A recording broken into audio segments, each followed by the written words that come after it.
Welcome back to UnderCover, waterproofing and underpinning secrets. We're diving deep again using our team's, decades of experience right here in the field to really help you protect your home. That's right. Last time we looked at specific services, but today we're tackling something maybe even more critical. We're talking about mistakes. The common, often costly errors homeowners make with waterproofing. It all boils down to what we call the 13,954-2 question nobody wants to answer. Exactly. That number, $13,954, that's the average claim for water damage.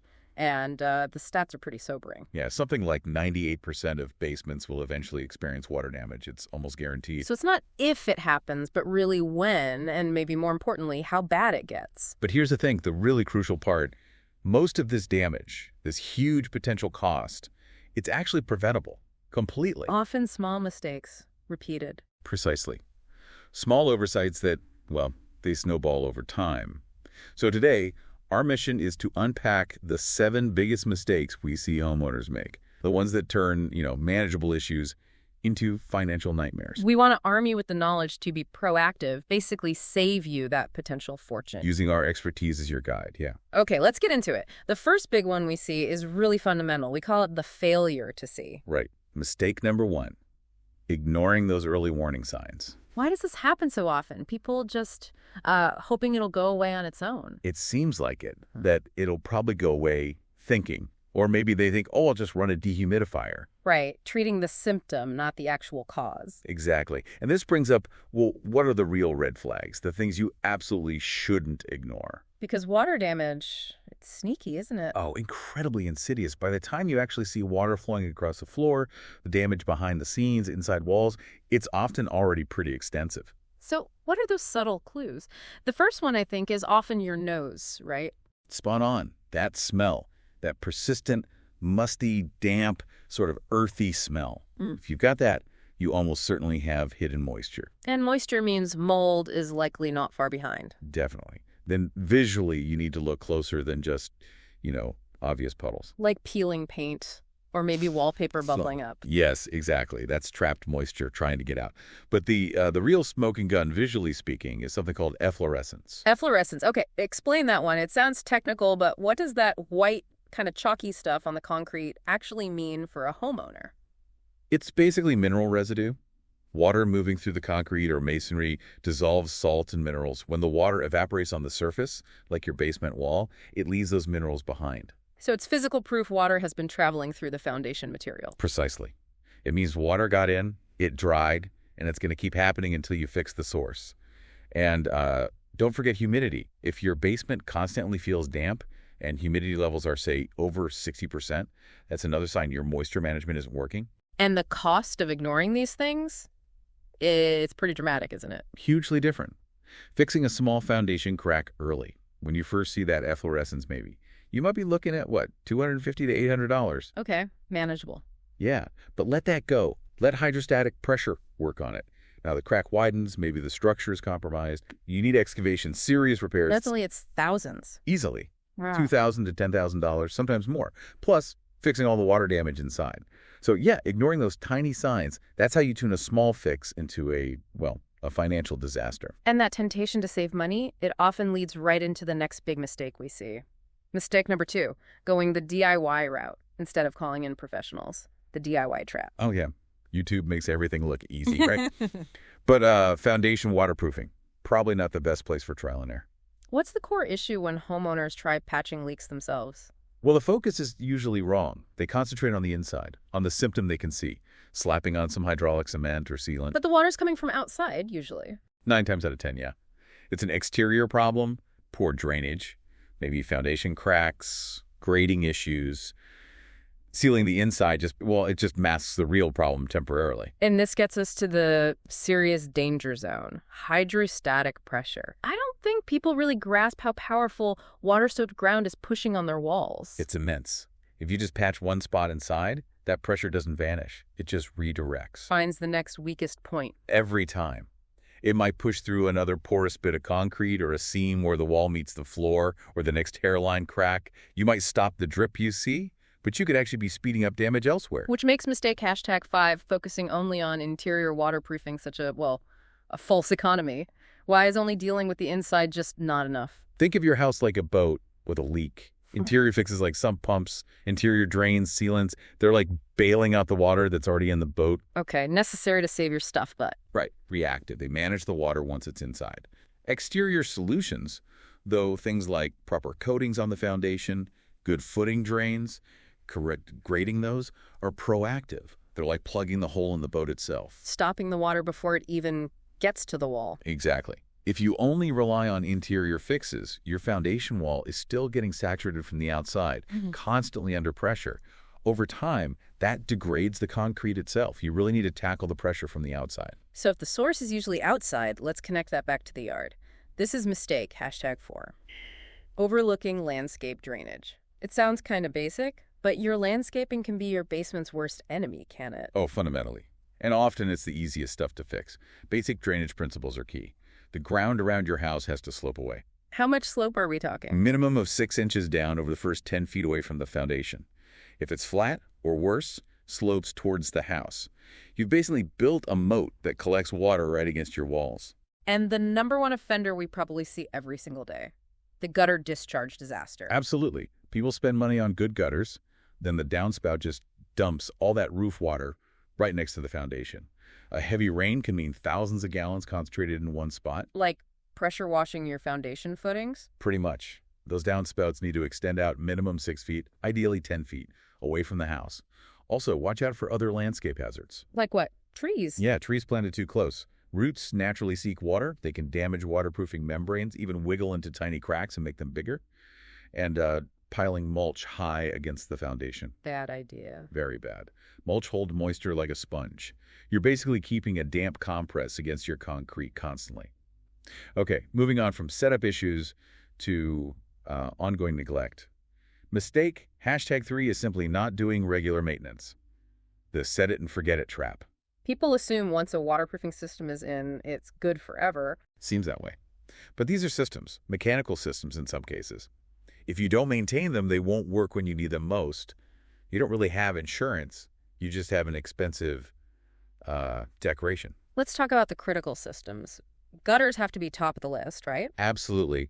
Probably the primary cause of basement water issues we see that are easily preventable. They must be cleaned. Minimum twice a year, spring and fall. More if you have lots of trees. Because a clogged gutter just overflows and water pours down right next to the foundation. Exactly. The second critical system is your sump pump. It's your basement's lifeguard. And you have to test it, right? Not just assume it works. You absolutely must test it. We recommend every 3 or 4 months, just pour a few buckets of water into the sump pit, make sure the float switch goes up and the pump actually kicks on and pucks the water out. When do they usually fail? Almost always during the heaviest storm, when you need it most. Usually it's a simple mechanical failure, a stuck float switch, maybe corrosion, or the backup battery is dead. People forget those need checking and replacing too. And the cost difference between maintaining versus dealing with a failure, it's huge again. Astronomical. Yeah. Annual maintenance, maybe $200 and $950 a year, depending on the systems, keep everything tuned up. But a system failure, a pump fails in a flood. You're looking at major cleanup and repair. Easily $10,500 to start, and we've seen it go up to $76,000 or more for really severe structural and interior damage. That small annual checkup is just, it's essential. Okay, this brings us to a really counterintuitive one. Mistake, #6. The drain it fast disaster. This happens after a flood. Why is pumping the water out of your basement too quickly so dangerous? It sounds completely backward, I know. Your basement is flooded, you want that water gone now. Right, get the shop vac, get the pump going. But you have to think about the physics. If the ground outside your basement is completely saturated, waterlogged from the same storm or flood, Okay. that saturated soil is exerting enormous hydrostatic pressure, pushing in on your foundation walls. Right, we talked about that pressure. Now, if you have, say, a foot or two of water inside your basement, that water is actually providing some counter pressure. It's pushing back outwards, helping to balance the forces. Yeah, okay, I see where this is going. If you pump all that internal water out really fast, say in an hour, you've suddenly removed all the counter pressure. Now you have this massive unbalanced force pushing inward from the outside soil. And the walls can't take it. They can buckle, bow inward, shift off the footing. We have literally seen foundation walls collapse because people pump the water out too quickly after a major flood event. It's catastrophic. Wow. So what is the safe way to drain a flooded basement when the ground outside is saturated? Slowly, strategically. The rule of thumb we advise is to remove only about 1/3 of the water depth per day. Per day? That sounds agonizingly slow. It feels slow, absolutely. But it allows the water table outside to gradually recede, letting the pressure equalize slowly over several days. It protects the structural integrity of your foundation, which is paramount.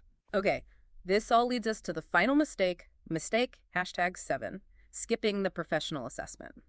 Trying to save a few bucks by diagnosing it yourself. This might be the most expensive saving a homeowner can make. It's that Dunning-Kruger effect. Sometimes you know enough to spot a problem, so you think you understand the whole problem. But if I see water coming through a crack, or that efflorescence we talked about, isn't the problem obvious?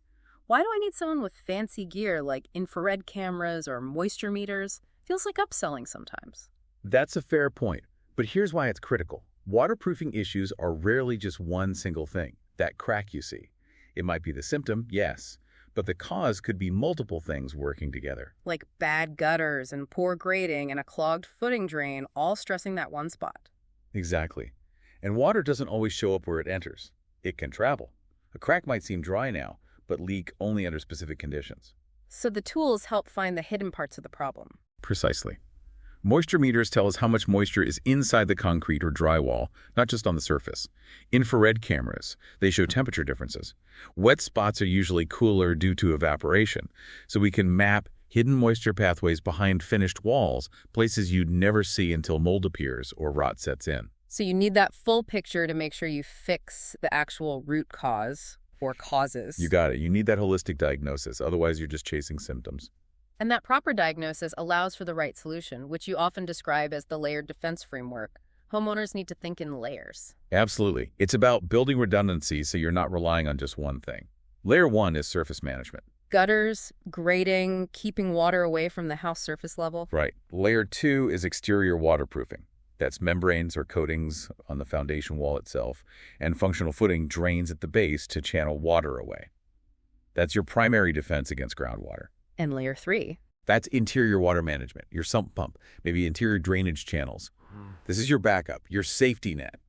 If water somehow gets past the exterior layers, the interior system manages it and protects your basement living space and belongings. Okay, let's talk money one last time. The preventative layered approach versus reacting to problems. The numbers really speak for themselves. We estimate that a comprehensive, proactive approach, including proper installation and regular maintenance over, say, 20 years, might cost around $19,400 in today's dollars. Okay. And the reactive approach, waiting for things to fail. That reactive wait-and-see cycle. Over the same 20 years, you're likely looking at upwards of $44,000. That's dealing with repeated floods, emergency calls, restoration costs, replacing damaged stuff, not to mention the space. So prevention isn't just cheaper, it avoids all that headache and adds value. Definitely. A documented dry basement, especially with professional waterproofing, is a huge selling point. It can significantly increase your home's value, potentially up to 30% peace of mind premium. It's an investment. So wrapping this up, what's the bottom line for homeowners listening right now? It's pretty stark, isn't it? Prevention costs thousands over the long haul. Neglect. That costs tens of thousands, plus all the disruption and stress. The choice seems clear. The absolute best time to waterproof your basement was when the house was first built, foundation exposed. But obviously, that ship has sailed for most people. So the second best time? Is right now. Today. We really challenge you. Use what we talked about as a checklist. Go down to your basement this week. Sniff the air. Look closely at the walls for efflorescence or damp spots. Check your gutters and downspouts this weekend. And if you see or suspect anything? Don't wait. Get a professional assessment scheduled this month. Understand the real situation. And of course, if you're dealing with an emergency right now, water coming in, we are here to help 24/7. That's what we do. Absolutely. And maybe leave folks with this thought. You now understand the risks, even from minor dampness. We know mold can start growing within 24 to 48 hours of materials getting wet, that fast. So what's the true cost financially and, maybe more importantly, to your family's health of putting off taking action for just one more season, hoping it won't be that bad this year? A powerful question. Thank you for diving deep with us again on UnderCover. Waterproofing and underpinning secrets. Always a pleasure. For our listeners in the Greater Toronto Area, if you need to schedule an inspection or if you have an emergency, you can reach us 247 at 647-483-2455. That's 647-483-2455. Stay dry out there.